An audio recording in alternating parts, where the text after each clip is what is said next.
Hair oil prepare ಮಾಡ್ತಾ ಇದ್ದೀನಿ. ಇದು ನಮ್ಮ ಅಮ್ಮಂದು 35 ವರ್ಷ. ಹುಷಾರ್ ತಪ್ಪದು.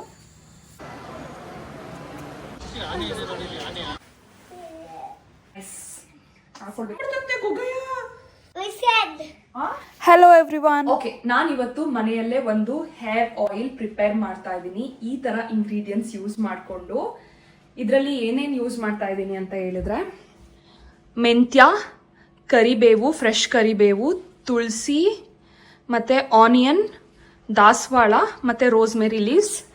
ಈ ಇಂಗ್ರೀಡಿಯೆಂಟ್ಸ್ ಏನಕ್ಕೆ ಹಾಕ್ತಾ ಇದ್ದೀನಿ ಅಂತ ಹೇಳಿದ್ರೆ, ಆನಿಯನ್ ನಾವು ತುಂಬ ಕಡೆ ನೋಡಿರ್ತೀವಿ. ಅಂದರೆ ಗತಾನುಗತ ಕಾಲದಿಂದನೂ ಆನಿಯನ್ನ ಯೂಸ್ ಮಾಡ್ತಾನೆ ಬರ್ತಿದ್ದಾರೆ ಹೇರ್ಗೆ. ಬಿಕಾಸ್ ಇದ್ರ ಬೆನಿಫಿಟ್ಸ್ ತುಂಬಾನೇ ಇದೆ. ಹೇರ್ ಫಾಲ್ ರೆಡ್ಯೂಸ್ ಆಗೋದಕ್ಕೆ ಹೆಲ್ಪ್ ಆಗುತ್ತೆ ಅಂತ ಹೇಳ್ತಾರೆ. ಆ್ಯಂಡ್ ಹಾಗೆ ರೋಸ್ಮೆರಿ ಲೀವ್ಸ್ ಕೂಡ, ಮೆಂತ್ಯ ಮತ್ತು ತುಳಸಿ ಮತ್ತು ಕರಿ ಲೀವ್ಸು, ಇದೆಲ್ಲ ಹೇರಿಗೆ ತುಂಬ ಒಳ್ಳೆಯದು. ಆ್ಯಂಡ್ ಒಳ್ಳೆದ್ರ ಜೊತೆಗೆ ಅಂದರೆ ಕಂಡೀಷನ್ ಮಾಡುತ್ತೆ, ಸಾಫ್ಟ್ ಮಾಡುತ್ತೆ, ಸ್ಮೂತ್ ಮಾಡುತ್ತೆ, ಮತ್ತೆ ಏನಾಗುತ್ತೆ ಮಸಾಜ್ ಮಾಡ್ಕೊಳ್ಳೋದಕ್ಕೆ ಹೆಲ್ಪ್ ಆಗುತ್ತೆ.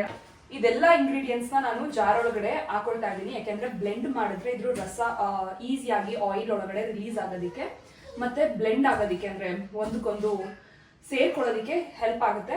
ಹಂಗೆ ಡೈರೆಕ್ಟ್ ಆಗಿ ಹಾಕೋದ್ರಿಂದ ಲಿಕ್ವಿಡ್ ರಿಲೀಸ್ ಆಗೋದಕ್ಕೆ ಟೈಮ್ ಬೇಕಾಗುತ್ತೆ. ಅಂಡ್ ಮತ್ತೆ ಸೀದೋಗ್ಬೋದು ಅಂತ ಈ ತರ ಹಾಕ್ತಾ ಇದ್ದೀನಿ. ಎಲ್ಲ ಒಂದು ರೇಂಜಿಗೆ, ಮೀಡಿಯಂ ರೇಂಜಿಗೆ ಆ್ಯಡ್ ಮಾಡ್ಕೊಳ್ತಾ ಇದ್ದೀನಿ. ದಾಸವಾಳದ ಎಲೆ ಬೇಕಂದ್ರೆ ನೀವು ದಾಸವಾಳ ಯೂಸ್ ಮಾಡ್ಬೋದು, ದಾಸವಾಳದ ಎಲೆ ಯೂಸ್ ಮಾಡ್ಬೋದು. ನಾನು ದಾಸವಾಳನೇ ಯೂಸ್ ಮಾಡ್ತಾ ಇದ್ದೀನಿ. ಆ್ಯಂಡ್ ಆನಿಯನ್ ಎಷ್ಟು ಸಾಧ್ಯನೋ ಅಷ್ಟು ಹಾಕೊಳ್ಳಿ. ಮೆಂತ್ಯನೂ ತುಂಬ ಒಳ್ಳೆಯದು. ನನ್ನ ಹತ್ರ ರೋಸ್ಮೇರಿ ಲೀವ್ಸ್ ಇತ್ತು, ಅದಕ್ಕೆ ಆ್ಯಡ್ ಮಾಡ್ಕೊಂಡಿದ್ದೀನಿ. ನೀವು ಬೇಕಂದ್ರೆ ಸ್ಕಿಪ್ ಮಾಡ್ಕೊಬೋದು. ಇನ್ಸ್ಟೆಡ್ ನೀವು ಆಮ್ಲ ಇದ್ರೆ ಆಮ್ಲ ಯೂಸ್ ಮಾಡ್ಕೊಬೋದು. ಸೊ ಇದನ್ನ ಗ್ರೈಂಡ್ ಮಾಡಿ ನೆಕ್ಸ್ಟ್ ಆಯಿಲ್ಗೆ ಹಾಕ್ಬೇಕು. ಆಮೇಲೆ ಸಿಗ್ತೇನೆ. ಅಷ್ಟು ಪ್ಯಾನ್ ಇಟ್ಕೊಂಡಿದ್ದೆ. ಪ್ಯಾನ್ ಬೇಡ, ಉಕ್ಕುತ್ತೆ ಅಂತ ಹೇಳಿದ್ರು ನಮ್ಮ ಹತ್ರ. ಅದಕ್ಕೆ ಕೊಬ್ಬರಿ ಎಣ್ಣೆ ಉಕ್ಕುತ್ತೆ ಅಂತ ಹೇಳ್ಬಿಟ್ಟು ಈ ಕುಕ್ಕರ್ ಯೂಸ್ ಮಾಡ್ತಾ ಇದ್ದೀನಿ. ಇದನ್ನ ಜಸ್ಟ್ ಕೋರ್ಸ್ ಗ್ರೈಂಡ್ ಮಾಡ್ಕೊಂಡಿದ್ದೀನಿ. ಈ ತರ ಜಾಸ್ತಿ ಸ್ಮೂತ್ ಪೇಸ್ಟ್ ಏನ್ ಬೇಕಾಗಿಲ್ಲ. ಅಂಡ್ ಇದನ್ನ ಎಲ್ಲಿವರೆಗೆ ನಾವು ಬೇಯಿಸ್ಬೇಕು ಅಂದ್ರೆ ಎಲ್ಲ ನೀಟಾಗಿ ಅದು ಮಾಯಿಶ್ಚರ್ ಹೋಗತ್ತಾರೆ. ಯಾಕೆಂದ್ರೆ ನಾವು ಇದನ್ನ ರಾ ಎಲ್ಲ ಯೂಸ್ ಮಾಡ್ತಾ ಇರೋದು, ಯಾವ್ದನ್ನು ಡ್ರೈ ಮಾಡಿಲ್ಲ. ಸೊ ಇದ್ರದ್ದು ರಾನೆಸ್ ಎಲ್ಲ ಹೋಗ್ಬೇಕು. ಅವಾಗ್ಲೇ ನಾವು ಆಯಿಲ್ನ ಜಾಸ್ತಿ ದಿನಗಳು ಇಟ್ಕೊಬಹುದು. ಇಲ್ಲ ಅಂತ ಹೇಳಿದ್ರೆ ಬೇಗ ಹಾಳಾಗ್ಬಿಡುತ್ತೆ, ಬೇಗ ಸ್ಪಾಯ್ಲ್ ಆಗಲ್ಲ ಕೊಬ್ಬರಿ ಎಣ್ಣೆ. ಓಕೆನಾ?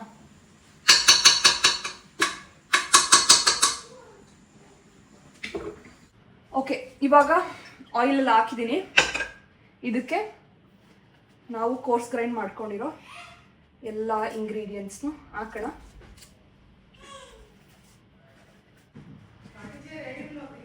ಟೀಚರ್ ಆರ್ಡರ್ ಮಾಡಿದ್ದೆ. ಬೇಡ, ಫೋಮಿ ಬರುತ್ತೆ. ಎಷ್ಟು ನೀಟಾಗಿ ಲೋ ಫ್ಲೇಮಲ್ಲಿ ಕುದೀತಾ ಇದೆ ನೋಡಿ.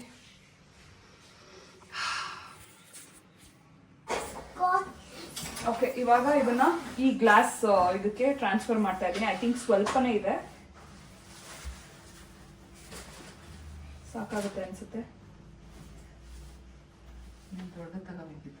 ಇಲ್ಲ, ಸಾಕು, ಇಷ್ಟು ಸಾಕಾಗುತ್ತೆ. ಅಲ್ಲ ಇದು ಜಾಲ್ರಿನ ಅಷ್ಟು ಕಡಿಮೆ ಅಲ್ವಾ?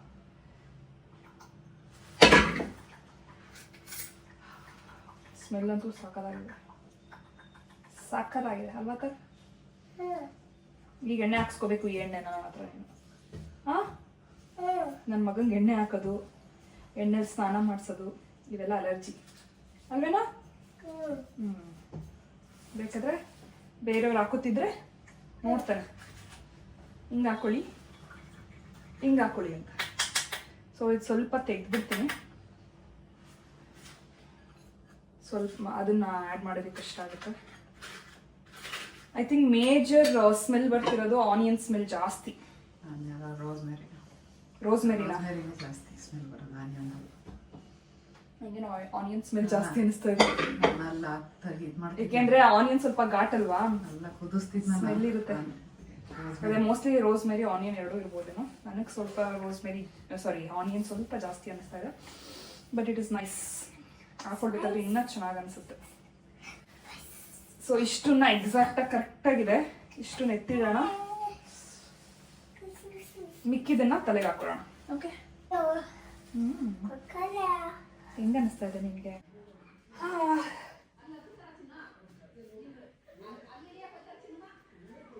ಸೊ ನನ್ಗೇನಂದ್ರೆ ಒನ್ ಥಿಂಗು, ನಂಗೆ ಸ್ವಲ್ಪ ಆಯಿಲ್ ಹಾಕಿದ್ರೆ ಏನಾದರೂ ತಲೆನೋವು ಏನಾದರೂ ಇದ್ರೆ ಕಡಿಮೆ ಆಗುತ್ತೆ. ಅದು ಮೇಜರ್ ಥಿಂಗ್ ನನಗೆ, ಆಯಿತಾ.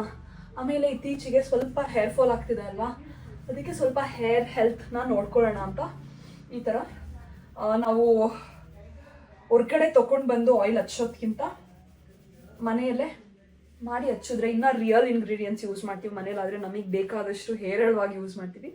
ಸೊ ಮನೆಯಲ್ಲೇ ಮಾಡಿ ಹಚ್ಚಿದ್ರೆ ನನಗೆ ಸ್ವಲ್ಪ ಸಮಾಧಾನ ಅನಿಸುತ್ತೆ. ಆ್ಯಂಡ್ ಸ್ಮೆಲ್ ಅಂತೂ next level. Okay, and massage ಮಾಡ್ಕೋಬೇಕು. ಆಯಿಲ್ ಹಾಕೋದ್ರ ಜೊತೆಗೆ ಬ್ಲಡ್ ಸರ್ಕ್ಯುಲೇಷನ್ ಚೆನ್ನಾಗಿ ಆಗಬೇಕಂದ್ರೆ ಹೇರ್ ಮಸಾಜ್, ಸ್ಕಾಲ್ಪ್ ಮಸಾಜ್ ಮಾಡ್ಕೋಬೇಕು. ಸ್ಕಾಲ್ಪ್ ಮಸಾಜ್ ಮಾಡಿಕೊಂಡ್ರೆ ಬ್ಲಡ್ ಸರ್ಕ್ಯುಲೇಷನ್ ಆಗುತ್ತೆ ಆ್ಯಂಡ್ ಹೇರ್ ಗ್ರೋತಿಗೆ ಹೆಲ್ಪ್ ಆಗುತ್ತೆ. ಇವತ್ತು ನಾನು ಓವರ್ ನೈಟ್ ಬಿಡ್ತಾ ಇದ್ದೀನಿ, ನೆಕ್ಸ್ಟ್ ಡೇ ಇದು ಮಾಡೋದಕ್ಕೆ. ನನಗೆ ಸಡನ್ನಾಗಿ ಆಯಿಲ್ ಹಚ್ಚಿ ಒಂದು ಹಾಫ್ ಆನ್ ಅವರ್ಗೆ ಸ್ನಾನ ಮಾಡೋ ಕಾನ್ಸೆಪ್ಟ್ ನಮ್ಗೆ ಇಷ್ಟ ಇಲ್ಲ. ಬಿಕಾಸ್ ಸ್ವಲ್ಪ ನೀಟಾಗಿ ಅದು ಕೂಲ್ನೆಸ್ ಫೀಲ್ ಮಾಡ್ಬೇಕು ನಾನು. ಹಾಗೆ ಓವರ್ ನೈಟ್ ಇರಬೇಕು, ಒನ್ ಡೇ ಫುಲ್ ಇದ್ರೆ ನನಗೆ ಅದೇ ಮಜಾ. ಓಕೆ, ಸೊ ನನ್ನ ಮಗಂಗೆ ಹಚ್ಚಕ್ಕೆ ಟ್ರೈ ಮಾಡ್ತೀನಿ, ನೋಡೋಣ. ಅವನು ಏನೇನೋ ಮಾಡ್ಕೊಂಡು ತಿಂತಾನೆ.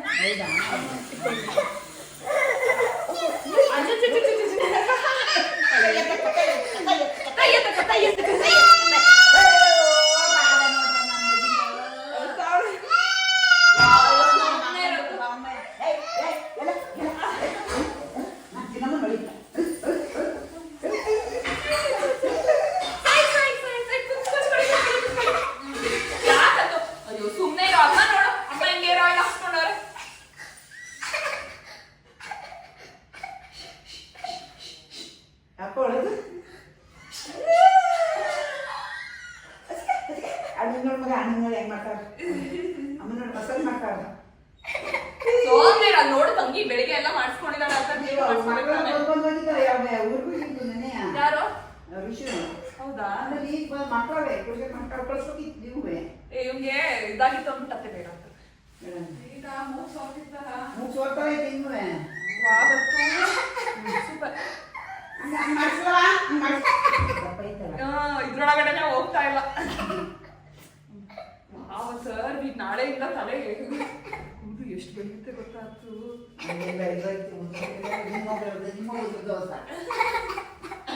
ಇವ್ನ ಪಾಪ ಇವ್ರು ಈ ಮಕ್ಳಿಗೆಲ್ಲ ಇದು ಮಾಡ್ಬಾರ್ದು. ನೋಡು ತಂಗಿಗೆ ಬೆಳಿಗ್ಗೆ ಹಾಕ್ಬಿಟ್ಟು ಹಾಕ್ತಾರೆ ಅಜ್ಜಿ ಸ್ನಾನ ಮಾಡಿಸಿದೆ. ನಿಂಗೂ ಬೆಳಿಗ್ಗೆ ಸ್ನಾನ ಮಾಡಿಸ್ತಾರೆ. ಏನ ಈಗ ಹಾಕಿಲ್ಲ ಆಡ್ರಿ. ಮತ್ತೆ ಸೀರೆ, ನನ್ನ ಸೀರೆ ಇದು ಆ್ಯಕ್ಚುಲಿ ನಮ್ಮ ಅಮ್ಮನ ಸೀರೆ, ನಾನು ಉಡ್ತಾ ಇದ್ದೀನಿ. ಇದನ್ನು ಲೈಟಾಗಿ ಐರನ್ ಮಾಡಬೇಕು. ಆಲ್ರೆಡಿ ಐರನ್ ಆಗಿದೆ ಒಂದ್ಸರಿ, ಲೈಟಾಗಿ ಐರನ್ ಮಾಡಬೇಕು. ಮುಹೂರ್ತ ಇದೆ, ಮುಹೂರ್ತಕ್ಕೆ ಹೋಗ್ಬೇಕು. ಮುಹೂರ್ತ ಮೋಸ್ಟ್ಲಿ ಮುಗ್ದಿರುತ್ತೆ, ನಾವು ಮಕ್ಳಿಗೆ ಇಟ್ಕೊಂಡು ಹೋಗೋಕ್ಕಾಗಲ್ಲ. ಅಥರ್ವ್ಗೂ ಜ್ವರ ಇದ್ದಿದ್ದರಿಂದ ಅಥರ್ವ್ ಇನ್ನೂ ಮಲಗಿದ್ದಾನೆ. ಅವನ್ನ ಎದ್ದಾದ್ಮೇಲೆ ಸ್ನಾನ ಮಾಡಿಸಿ ತಿಂಡಿ ತಿನ್ನಿಸಿ ಹೊರಡಬೇಕು. ಆಮೇಲೆ ನೀನು ರಿದನ್ಗೆ ಅವರಪ್ಪ ಸ್ನಾನ ಮಾಡಿಸ್ತಿದ್ದಾರೆ.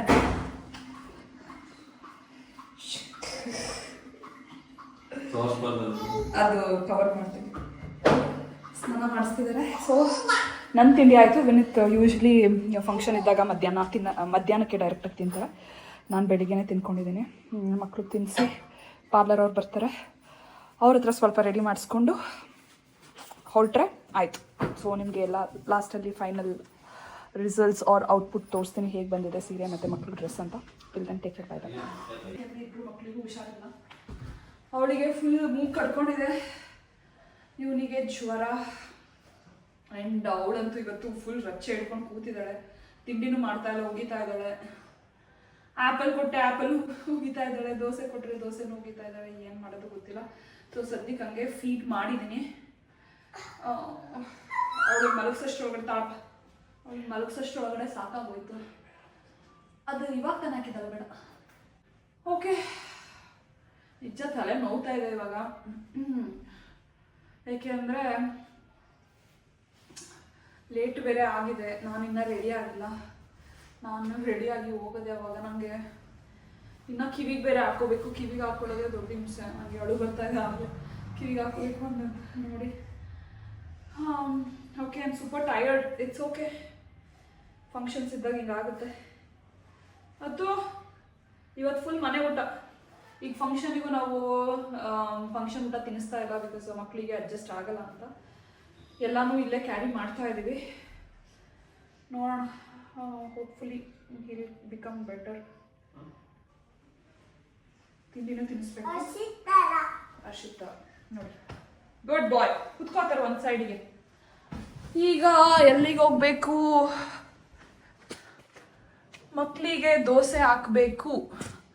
ಅಥರ್ವ್ಗೆ ದೋಸೆ ಹಾಕಬೇಕು. ನಾನು ಸ್ವಲ್ಪ ದೋಸೆ ಮಾಡ್ಕೊಂಡು ತಿಂದಿದ್ದೆ ನೋಡಿ. ಇದಂಗೆ ಆ್ಯಪಲ್ ಸ್ಟೀಮ್ ಮಾಡಿ ತಿನ್ಸೋಕೆ ಹೋದ್ರೆ ತಿಂದೇ ಇಲ್ಲ. ಈಗ ಅಥರ್ವಿಗೆ ಏನು ಕುಕ್ಕರಲ್ಲಿ ರೈಸ್ ಇಟ್ಟಿದ್ದಾರೆ, ಅದನ್ನು ಕೂಗಿಸ್ಕೊಂಡು ಸಾಂಬಾರ್ಗೆ ಏನಾದರೂ ಇದ್ದರೆ ಹಾಕೊಂಡು ಹೋಗ್ಬೇಕು. ಏನಾದರೂ ನೆನ್ನೆ ಸಾಂಬಾರು ಇದ್ದರೆ, ಮುಲ್ಲಂಗಿ ಸಾಂಬಾರು ಇನ್ನೂ ಇರಬೇಕು. ಆ್ಯಂಡ್ ಈಗ ಸದ್ಯಕ್ಕೆ ಅವನಿಗೆ ದೋಸೆ ತಿನ್ಸೋಣ. ಈಗ ಬಾಕ್ಸ್ ಹುಡುಕ್ಬೇಕು. ಮೇನು ಬಾಕ್ಸ್ ಹುಡುಕಿ ಹಾಕೋಬೇಕು. ನನಗೆ ವಿನೀತ್ಗೆ ಇಬ್ರು ಇದ್ದೀವಿ ಆಯಿತಾ. ಇಬ್ಬರಿದ್ರೂ ಮಕ್ಕಳನ್ನ ಹ್ಯಾಂಡಲ್ ಮಾಡೋಕ್ಕಾಗ್ತಾ ಇಲ್ಲ. ಯಾಕೆ ಹೇಳಿ, ಅವಳು ಫೀಡ್ ಬಿಡ್ತಾ ಇಲ್ಲ. ಫೀಡಿಂಗ್ ಮಾಡಿಸ್ಲೇಬೇಕು. ಊಟ ಮಾಡಿದ್ವಲ್ಲ, ಅದರಿಂದ ಫೀಡಿಂಗ್ ಬೇಕೇ ಬೇಕು ಅಂತಿದ್ದಾಳೆ. ಅವ್ರ ಅಪ್ಪನ ಹತ್ರನೂ ಹೋಗ್ತಾ ಇಲ್ಲ. ಸೊ ಇವಾಗ ಹೆಂಗೋ ಕಷ್ಟಪಟ್ಟು ಕಂಪ್ಲೀಟ್ ಆಗಿ ಅವಳಿಗೆ ಸಮಾಧಾನ ಆಗೋವರೆಗೂ ಫೀಡ್ ಮಾಡಿದೆ. ಫೀಡ್ ಮಾಡಾದ್ಮೇಲೆ ವಿನೀತ್ ಇವಾಗ ಮಲಗಿಸಿದ್ರು.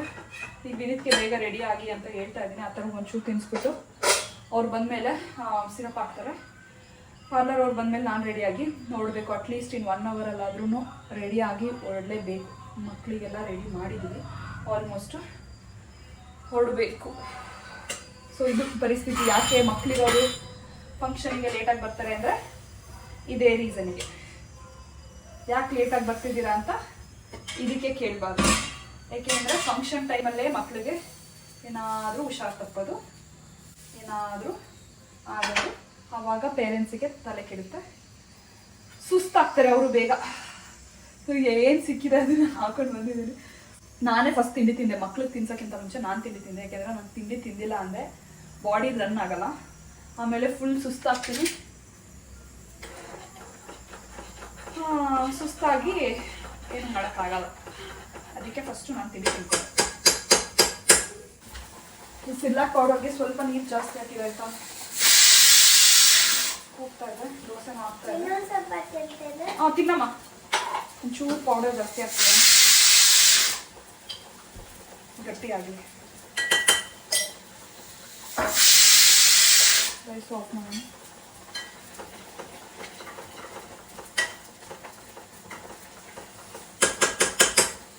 ಈಗ ಅಥರ್ವ್ಗೆ ದೋಸೆನೂ ರೆಡಿ ಆಯಿತು. ಸಿಟ್ಟು ಮಾಡೋ ಅಥರ್, ಪ್ಲೀಸ್ ಅಥರ್. ಲೇಟ್ ಆಗ್ತಿದೆ ಅಥರ್, ಲೇಟ್ ಆಗ್ತಿದೆ. ಸೂಪರ್ ಆಗಿದೆ. ಬಾಬಾ ಬಾ ಕುಚ್ಚಿ ಮಾಡಿ.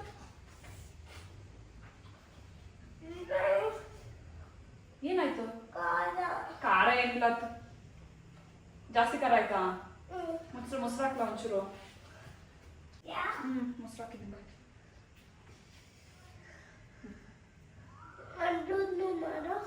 ಅದನ್ನ ಮಾಡ್ತೀನಿ.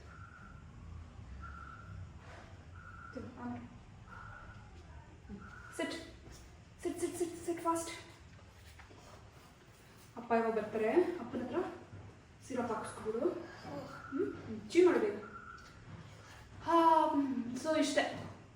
ಈಗ ಫಂಕ್ಷನ್ಗೆ ಏನೋ ಸೀರೆ ಹಾಕೊಂಡು ರೆಡಿ ಆದರೆ ಅಲ್ಲಿಗೆ ಟಾಸ್ಕ್ ಮುಗೀತು. ಇದನ್ನು ಹೋಗ್ಬಿಟ್ಟು ನಮ್ಮ ಅತ್ತೆ ಹತ್ರ ಒಪ್ಪಿಸ್ಬಿಡ್ತೀನಿ. ಅವ್ರು ಒಂಚೂರು ತಿನ್ನಿಸ್ತಾರೆ. ಬಿಕಾಸ್ ನನ್ನ ಕೈಲಿ ತಿನ್ಸೋಕೆ ಆಗ್ತಾ ಇಲ್ಲ ಅವ್ರಿಗೆ. ಯಾಕೆಂದರೆ ಇತ್ತೀಚೆಗೆ ತುಂಬಾ ಹೋಗಿತಾ ಇದ್ದಾರೆ. ಅವ್ರು ಹೆಂಗೋ ಟ್ಯಾಕ್ಟಿಕ್ಸಲ್ಲಿ ತಿನ್ನಿಸ್ತಾರೆ. ನನಗೆ ಆ ಟ್ಯಾಕ್ಟಿಕ್ಸ್ ಬರಲ್ಲ. ಸೊ ಮುಚ್ಕೊಂಡು ಹೋಗಿ ಬಾಕ್ಸ್ಗೆ ಹಾಕೊಂಡು ಹೋಗ್ತೀನಿ.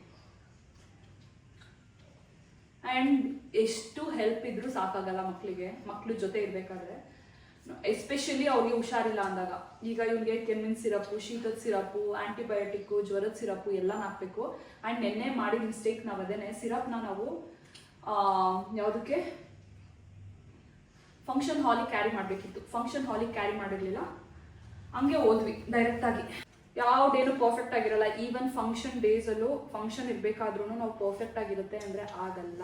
ಅನ್ಲೆಸ್ ಆ್ಯಂಡ್ ಅಂಟಿಲ್ ಮಗುಗೆ ಅಂತಲೇ ಡೆಡಿಕೇಟೆಡ್ ಆಗಿ ಒಬ್ರು ಪರ್ಸನ್ ನೋಡ್ಕೊಳಕ್ಕಿದ್ದಾರೆ ಅಂದ್ರೆ ಅಷ್ಟೇ ಆಗುತ್ತೆ. ಅಷ್ಟೇ. ಸೊ ಏನಾದರೂ ಆಗಲಿ ತಲೆ ಕೆಡ್ಸ್ಕೊಬೇಡಿ. ಫಂಕ್ಷನ್ಗೆ ಒಂಚೂರು ಲೇಟ್ ಆಗುತ್ತೆ, ಅವರು ಅರ್ಥ ಮಾಡ್ಕೋತಾರೆ.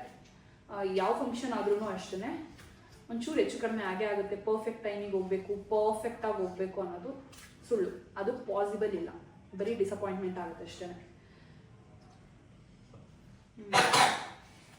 ಏಕೆಂದರೆ ನೀವು ಒಬ್ಬರೇ ಇರಲ್ಲ, ಮಕ್ಳಿರ್ತಾರೆ, ಮಕ್ಳನ್ನ ರೆಡಿ ಮಾಡಿಸ್ಬೇಕಾಗಿರುತ್ತೆ. ಸ್ನಾನದಿಂದ ಹಿಡಿದು ಪಾಟಿಯಿಂದ ಹಿಡಿದು ತಿನ್ಸೋದ್ರವರೆಗೂ. ಈಗ ಇಬ್ರಿಗೂ 6 ಜನಕ್ಕೆ ನಾವು 4 ಜನ ರೆಡಿ ಆದಂಗೆ ಇವಾಗ. ಅದು ಇಬ್ರಿಗೆ ಅವ್ರೇನು ಮಾಡ್ಕೊಳಕ್ಕಾಗಲ್ಲ. ಸೊ ಅವ್ರಿಗೆ ಕಂಪ್ಲೀಟಾಗಿ ನಾವು ರೆಡಿ ಮಾಡಿಸಿ, ಅದ್ರಲ್ಲಿ ಬೇರೆ ಟ್ಯಾಂಟ್ರಮ್ಸು, ಹಠ. ನನ್ನ ಮಗಳು ಸುಮ್ಮನೆ ಸೈಲೆಂಟಾಗಿದ್ದು ನೆನ್ನೆ, ಇವತ್ತು ಯಾಕೋ ಸಿಕ್ಕಾಪಟ್ಟೆ ಜೋರಾಗ್ಬಿಟ್ಟಿದ್ದಾಳೆ. ಈಗ ಪ್ಯಾಕ್ ಮಾಡಬೇಕು. ರಿದಮ್ ಫುಡ್ ರೆಡಿ ಇದೆ.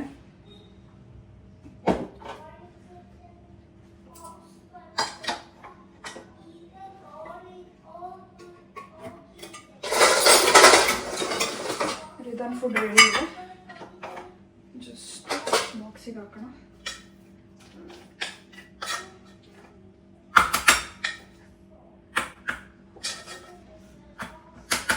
ಮೋಸ್ಟ್ಲಿ ಬೇಗ ಹೊಟ್ಟೆ ಹಸಿವಾಗುತ್ತೆ. ಯಾಕೆ ಅಂದರೆ ತಿಂಡಿ ತಿಂದಿಲ್ಲ ಅಲ್ವ ಅವರು. ತಿನ್ಸೋದಕ್ಕೆ ನಾನು ಸಿಕ್ಕಾಪಟ್ಟೆ ಟ್ರೈ ಮಾಡಿ ತಿಂದಿಲ್ಲ. ಈ ಟೈಮಲ್ಲಿ ನಾವು ಆಟ ಇಟ್ಕೊಂಡು ಕೂತ್ಕೊಳ್ಳೋಕ್ಕಾಗಲ್ಲ. ಸೊ ಬಿಟ್ಟೆ ಹೋಗ್ಲಿ ಅಂತ ಆಮೇಲೆ ತಿನ್ಸಿದ್ರೆ. ಓಕೆ, ಇದನ್ನು ಫುಡ್ ಪ್ಯಾಕ್ ಆಯಿತು. ಇದನ್ನು ಇದರೊಳಗೆ ನನ್ನ ಮಗ ರಿದನ್ ಬಾಟಲಲ್ಲೇ ನೀರು ಕುಡಿದಿದ್ದಾನೆ. ಸೊ ಇದನ್ನು ಬೇರೆ ಕ್ಲೀನ್ ಮಾಡ್ಬೇಕು ಇವಾಗ. ಸ್ವಲ್ಪ ಅನ್ನ ಮೆತ್ತವಾಗೇ ಇರಲಿ ಅಂತ ನೀರು ಜಾಸ್ತಿ ಹಾಕಿದ್ದಾರೆ. ಎಷ್ಟು ತಿಂತಾನೆ ಗೊತ್ತಿಲ್ಲ, ಸ್ವಲ್ಪ ಜಾಸ್ತಿ. ಇಷ್ಟೇ ಸಾಕು, ಇಷ್ಟ ತಿನ್ನಲ್ಲ ಅನ್ಸುತ್ತೆ. ಸಾಕು. ಇದಕ್ಕೆ ಸಾಂಬಾರು ಸ್ವಲ್ಪ ತೆಳುವಾಗೇ ಇರಲಿ.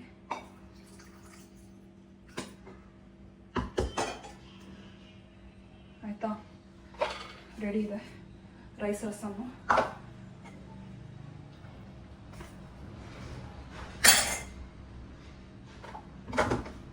ಇದನ್ನು ಹಾಕ್ಕೊಂಡು ಟೈಟಾಗಿರಬೇಕು. ಇದನ್ನು ಹಾಕ್ಕೊಂಡು ಅವ್ರಿಗೆ ನೀರು ತುಂಬಿಸ್ಕೊಂಡು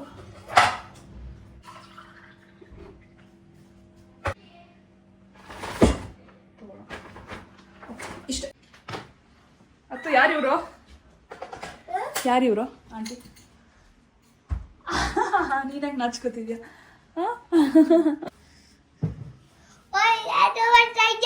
ಏನೋ ಮಾಡ್ತಿದ್ಯಾ? ಹುಣ್ಸೆಣ್ಣ ಶಾರ್ಟ್ ಟೈಮ್ ಇರೋದಲ್ವಾ, ಜಾಸ್ತಿ ಏನಿರಲ್ವಾ ಅಂತ. ಲೈನ್ಸ್ ಕೂಡ ಮನೇಲಿ ಕೂಡ ಸ್ವಲ್ಪ ಹೊತ್ತಿಗೆ ಕೂಡ ಡೌನ್ ಆಗ್ಬಿಡುತ್ತೆ.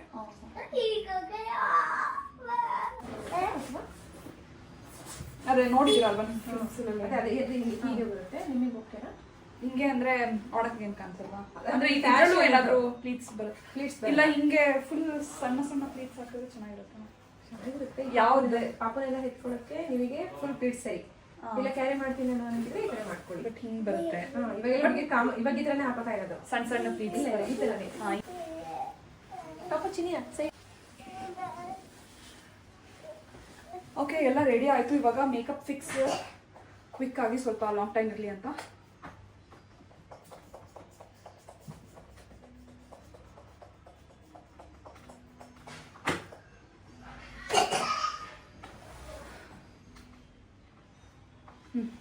ಇವಾಗ ಆ್ಯಕ್ಚುಲಿ ನಾನು ಒಂದು ಬೇರೆ ಓಲೆ ಹಾಕ್ಬೇಕಿತ್ತು, ಅದು ತುಂಬ ದಪ್ಪ ಆಯಿತು. ಸೊ ಅದ್ರ ಸವಾಸ ಬೇಡ ಅಂತ ಹೇಳ್ಬಿಟ್ಟು ಇವಾಗ ಬೇರೆ ಹಾಕ್ಕೊಂಡಿದ್ದೀನಿ. ಅಂದರೆ ಪೇಯ್ನು ಆಗುತ್ತೆ ಆ್ಯಂಡ್ ಕ್ಲೋಸ್ ಮಾಡ್ತೀನಿ. ಪೇಯ್ನು ಆಗುತ್ತೆ ಆ್ಯಂಡ್ ಇವಾಗ ಸರ್ಕಸ್ ಮಾಡೋಕ್ಕಾಗಲ್ಲ. Nice perfume. ಲಾಸ್ಟ್ಗೆಲ್ಲ ಮಕ್ಕಳು ರಚೆ ಮಾಡ್ತಿದ್ದಾರೆ. ಹಾಂ I am ready to go. Let's go. ಇವಾಗ ಸಿರಪ್ ಕುಡಿಸೋದೇ ನಮಗಿರೋದು. ಕೈಯಲ್ಲಿ ಆಟ ಆಡ್ತಾವನೆ. ಬಾ ಮಗನೇ ಇಲ್ಲಿ. ಅಲ್ಲಿ ನೋಡಲ್ಲಿ ಮೇಲ್ ನೋಡು. ಅಲ್ಲಿ ಕೊಡ್ತಾರೆ ನಮ್ಗೆ, ಏಟ್ ಕೊಡ್ತಾರೆ. ಎಲಿಫೆಂಟ್ ಬಂದ್ಬಿಟ್ಟು ಕುಮಾರಿ ಆಂಟಿ ಎತ್ಕೊಂಡು ಹೋಗ್ಬಿಡ್ತಂತೆ. ಅಲ್ಲಿ ನೋಡಲ್ಲಿ ಗೊಗ್ಗಯ್ಯ. ಅಯ್ಯಪ್ಪ, ಗೊಗ್ಗಯ್ಯ ಬಂದ್ಬಿಟ್ಟು ಎಲಿಫೆಂಟ್ನ ಕುಮಾರಿ ಆಂಟಿನ ಎತ್ಕೊಂಡು ಹೋಗ್ಬಿಡ್ತಂತೆ.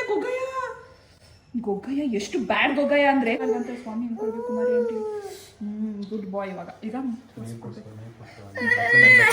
ಅಲ್ಲಿ ಮೆಟ್ಲ ಮೇಲೆ ನೀರಿದೆ ನೋಡು. ಬಾರೋ ಆಯ್ತು. ಈಗ ನನ್ನ ಮಗಂದು ವಾಟರ್ ಕುಡಿದ್ರೆ ಮುಗೀತು.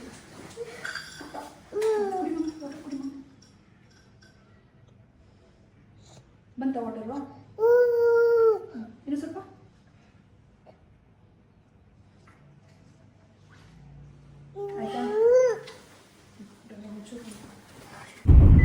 ಫೈನಲಿ ಹೊರಟಿದೀವಿ. ಇದು ನಮ್ಮ ರಿದು ಗೊಂಬೆ. ಇದು ನಮ್ಮ ಹತ್ತು ಗೊಂಬೆ. ಅಲ್ಲಿ Vini driving. Yes, we are going somehow.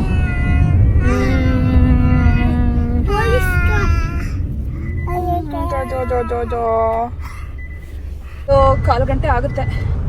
ಹೋದ ತಕ್ಷಣ ರಿದಂಗೆ ಒಂಚೂರು ತಿನ್ಸೋಕೆ ಹೇಳ್ಬೇಕು ಅತ್ತೆಗೆ. ಅದಾದಮೇಲೆ ಹತ್ತುಗೊಂಚೂರು ಆದರೆ ತಿನ್ನಿಸ್ಬೇಕು. ಆಮೇಲೆ ಒಂಚೂರು ಫೋಟೋಸ್ ವೀಡಿಯೋಸ್ ತೆಗೆದು ಮಕ್ಕಳಿಗೆ ಊಟ ಮಾಡಿಕೊಂಡು ಕಪಲ್ಸಿಗೆ ಕಂಗ್ರ್ಯಾಚುಲೇಟ್ ಹೇಳಿ. This is my fit check. ಇದು ನಮ್ಮ ಅಮ್ಮಂದು 35 ವರ್ಷದ ಹಳೆ ರೇಷ್ಮೆ ಸೀರೆ. ನನಗಿಂತನೂ ಜಾಸ್ತಿ ವಯಸ್ಸಾಗಿದೆ ಇದಕ್ಕೆ. ಮನೆಯಲ್ಲಿದ್ದ ಒಂದು ಆಲ್ಬಮ್ ಅಲ್ಲಿ ಅಮ್ಮ ಈ ಸೀರೆ ಹುಟ್ಟಿದ ಫೋಟೋ ಇತ್ತು. ತುಂಬಾನೇ ಬ್ಯೂಟಿಫುಲ್ ಆಗಿ ಕಾಣಿಸ್ತಿದ್ರು. ಯಾವುದೇ ಮೇಕಪ್ ಇಲ್ಲ, ಉದ್ದ ಜಡೆ, ಸಣ್ಣಕ್ಕೆ ಸಿಂಪಲ್ ಆಗಿ ಪ್ರಿಟ್ಟಿಯಾಗಿ ಕಾಣಿಸ್ತಾ ಇದ್ರು. ಅದಾದ್ಮೇಲೆ ನಮ್ಮ ಅಕ್ಕ ಈ ಸೀರೆನ ಇಷ್ಟಪಟ್ಟು 9 ಇಯರ್ಸ್ ಬ್ಯಾಕ್ ಈ ಸೀರೆ ಹುಟ್ಟಿದ್ಲು. ಅವಳು ಅಷ್ಟೇ ಟ್ರೆಡಿಷನಲ್ ಆಗಿ ಬ್ಯೂಟಿಫುಲ್ ಆಗಿ ಕಾಣಿಸ್ತಾ ಇದ್ಲು. ಅವಾಗಿಂದ ನನಗೂ ಈ ಸೀರೆ ಮೇಲೆ ಆಸೆ ಸ್ಟಾರ್ಟ್ ಆಯ್ತು. ನಾನು ಉಡ್ಕೊಬೇಕು, ಅವರಿಬ್ಬರಷ್ಟೇ ಚೆನ್ನಾಗಿ ಕಾಣಿಸ್ಬೇಕು ಅಂತ. ನೋಡಿ 9 ಇಯರ್ಸ್ ಬ್ಯಾಕ್ ಈ ಬ್ಲೌಸ್ನ ಸ್ಟಿಚ್ ಮಾಡಿಸಿದಾಳೆ. ಎಷ್ಟು ಚೆನ್ನಾಗಿದೆ ಇನ್ನ. ಆ್ಯಂಡ್ ಇವಾಗಿನ ಟ್ರೆಂಡಿಗೂ ಇದು ಮ್ಯಾಚ್ ಆಗ್ತಾ ಇದೆ. ಆ್ಯಂಡ್ ಈ ಸೀರೆ ಉಟ್ಟಾದ್ಮೇಲೆ ನಂಗೊಂಥರ ವಾರ್ಮ್ ಫೀಲಿಂಗ್ ಸಿಕ್ತು. ಎಂಟೈರ್ ಫಂಕ್ಷನ್ ಎಷ್ಟು ಸ್ಯಾಟಿಸ್ಫೈಯಿಂಗ್ ಆಗಿತ್ತು ಅಂದರೆ. And I got many compliments from people. So ನನಗೇನು ಅರ್ಥ ಆಯಿತು ಅಂದರೆ, ಸೀರೆ ನಮ್ಮ legacy generation to generation carry ಆಗುತ್ತೆ. ಆ್ಯಂಡ್ ಅದನ್ನು ಜೋಪಾನವಾಗಿ ನನ್ನ ಮಗಳಿಗೆ ಇಲ್ಲ ನನ್ನ ಸೊಸೆಗೆ ಕೊಡಬೇಕು ಅನ್ನೋ ಒಂದು ಪುಟ್ಟು ಆಸೆ ಸ್ಟಾರ್ಟ್ ಆಗಿದೆ.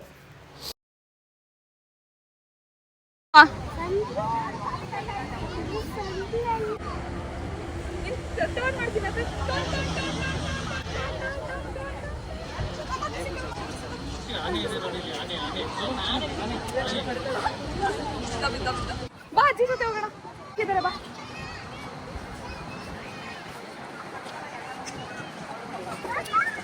ಬಾ ಅಲ್ಲಿ ಚಿನ್ನಿ. ಅಥವಾ ಅಲ್ಲಿ ವೆಹಿಕಲ್ಸ್ ಓಡಾಡ್ತಿರುತ್ತೆ. ಬಾರೋ, ನನಗೆ ಕಾರ್ಸ್ ನೋಡ್ಬೇಕಂತೆ. ಇಲ್ಲೆಲ್ಲ ಕಾರ್ಸ್ ಇದೆ. ಸೊ ಅವನೇ ಒಂದು ರೌಂಡ್ ಹೋಗೋಣ ಬಾ ಅಂತ ಕರೀತಿದ್ದಾನೆ. ಸೊ ಹೋಗೋಣ. ಒಬ್ಬನೇ ಹೋಗ್ಬಾರ್ದು ಅತ್ತರ್.